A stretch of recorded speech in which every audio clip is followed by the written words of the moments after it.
this episode, we start with a comparison that seems simple at first, but quickly becomes one of the most practical parts of vulnerability management once you understand what each side can and cannot show you. Internal and external scanning strategies are really about perspective, because the same environment can look very different depending on whether you are examining it from the outside world or from inside the organization's own network and systems. For a new learner, this matters because attackers do not always approach your environment from only one direction, and defenders should not examine it from only one direction either. A company may have internet-facing systems that invite direct probing from outside, while at the same time it may have internal weaknesses that become dangerous only after an attacker gains a foothold through phishing, stolen credentials, or a compromised laptop. Once you see scanning as a question of viewpoint rather than just a technical task, the subject becomes much easier to understand and much more relevant to how real incidents actually unfold. Before we continue, a quick note. This audio course is a companion to our course companion books. The first book is about the exam and provides detailed information on how to pass it best. The second book is a Kindle-only ebook that contains 1,000 flashcards that can be used on your mobile device or Kindle. Check them both out at cyberauthor.me in the Bare Metal Study Guide series. A scanning strategy is the larger plan that defines what you are scanning, from where, how often, and for what purpose, and that is why internal and external approaches should never be treated as interchangeable. External scanning looks at the organization the way an outsider might first encounter it, usually through public-facing services, exposed systems, remote access points, and anything else visible from beyond the organization's trusted boundaries. Internal scanning, by contrast, looks at the environment from the inside, where user devices, servers, applications, shared resources, and internal network paths reveal a very different kind of exposure. Both are useful, but they answer different questions. External scanning asks what an attacker can see and potentially touch from the outside without already being trusted. Internal scanning asks what weaknesses or risky conditions exist once someone is already inside or already using the organization's internal environment in some way. That difference in purpose shapes everything about how the results should be interpreted. External scanning is often the first perspective people imagine because it matches the common image of attackers probing an organization from the internet for weak points. From this viewpoint, defenders are interested in systems such as public websites, external applications, remote access portals, internet-facing services, cloud resources that should or should not be exposed, and any overlooked technology that can be reached from outside the organization.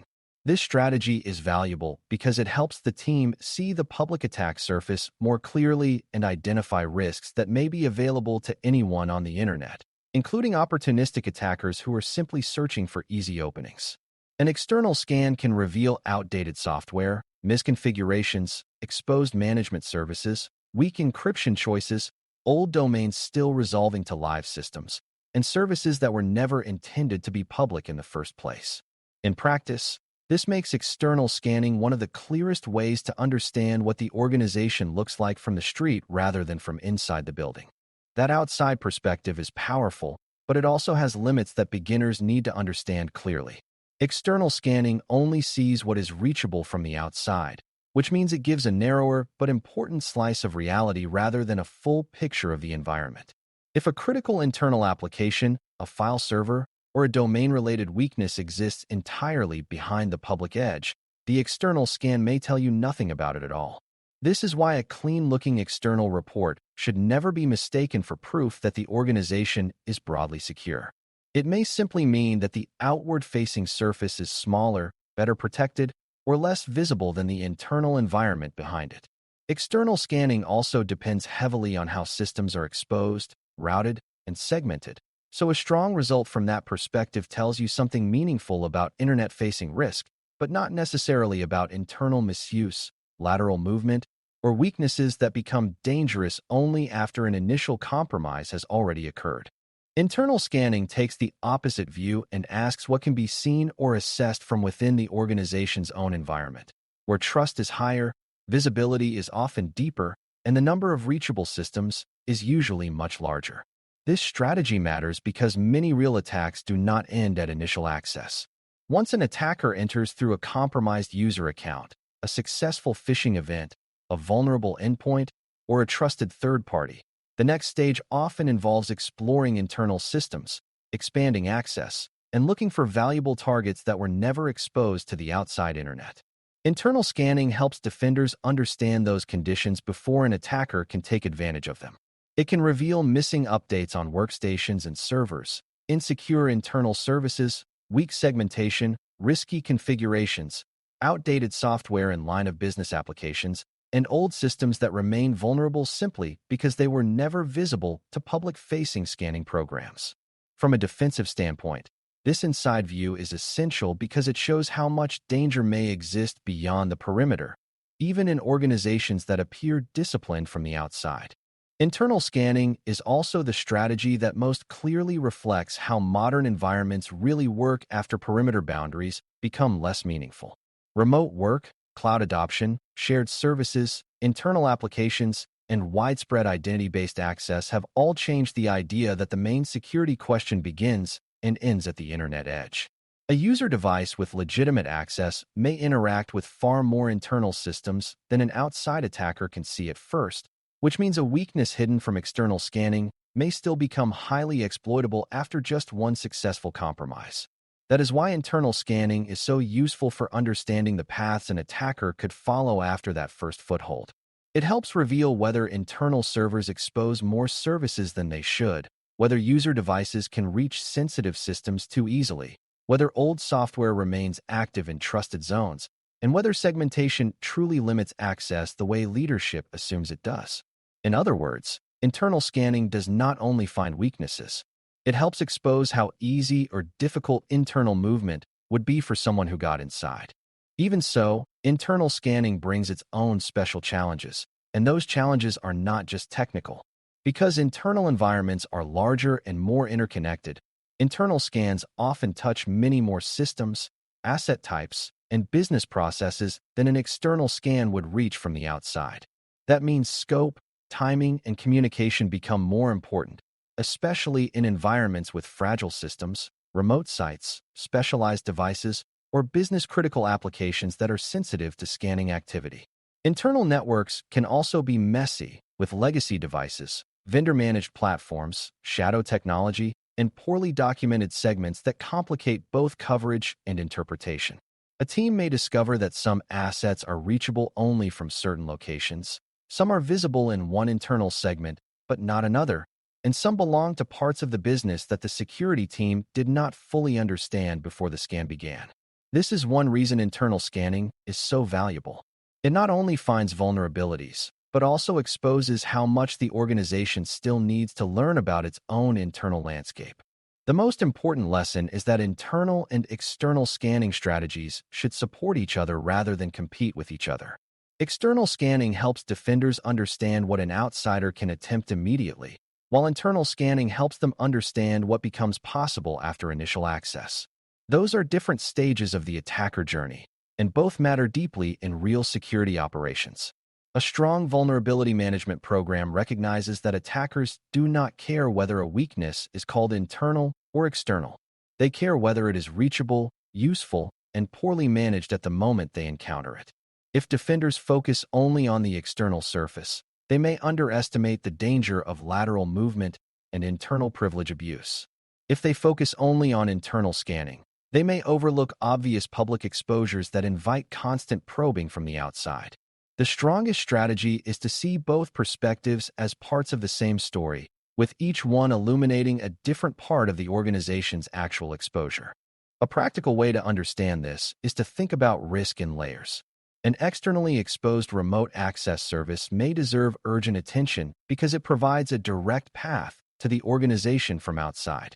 At the same time, an internal file server holding highly sensitive business data may deserve equally serious attention because a stolen account or compromised endpoint could make that server the next stop in a real intrusion.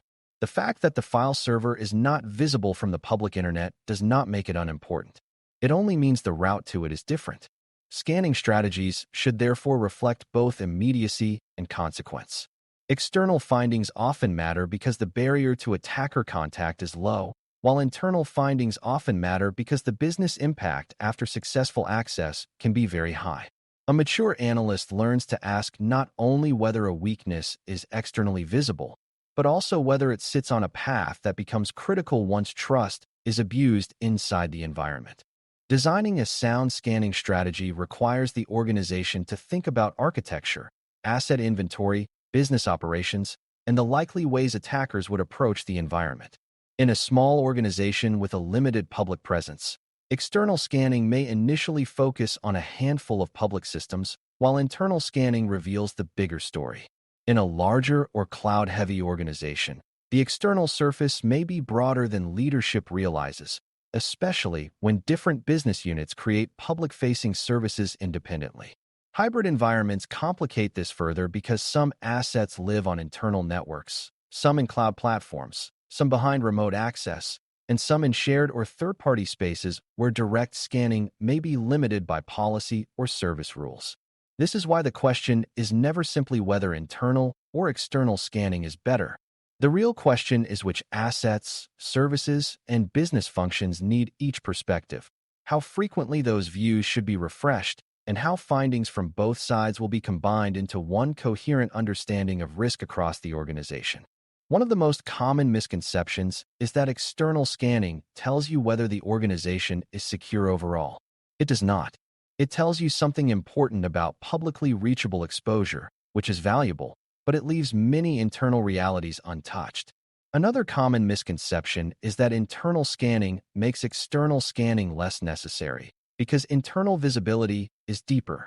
That is also wrong, because a weakness visible to the whole internet often carries a very different urgency than one that requires prior access to exploit. Some people also assume that if both scans are run regularly, the organization must therefore have full coverage.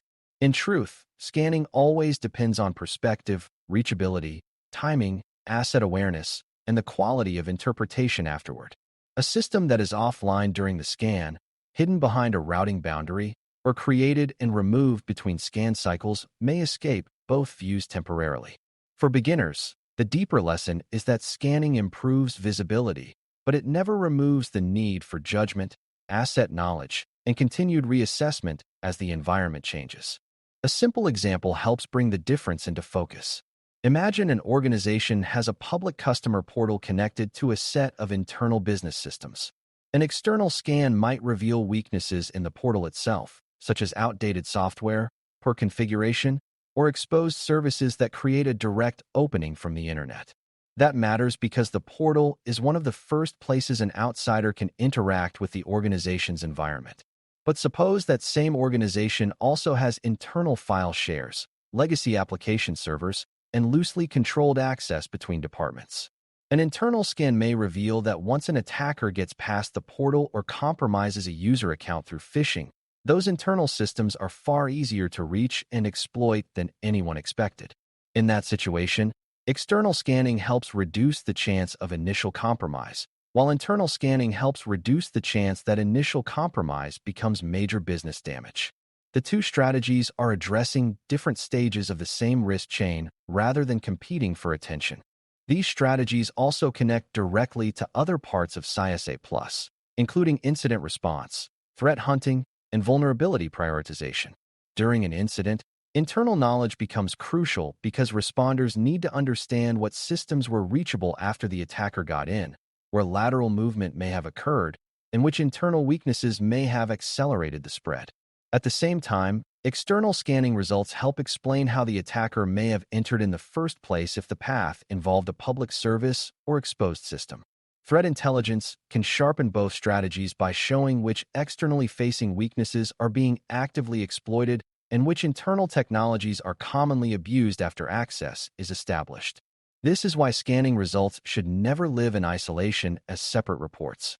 Their real value appears when they feed a larger operational picture that includes asset importance, attack paths, business criticality, and current threat behavior. The better those connections are made, the more useful the scanning program becomes for real security decisions. Strong governance matters here too, because internal and external scanning often involve different stakeholders, different approvals, and different operational concerns.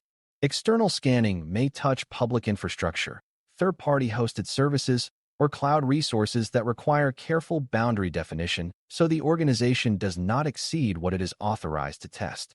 Internal scanning may involve teams responsible for sensitive applications, industrial environments, remote offices, or legacy systems that react poorly to heavy probing. In both cases, the security team needs clear ownership, communication, and planning so the work improves visibility without creating confusion or avoidable disruption. This is also where trust between security teams and operations teams becomes important.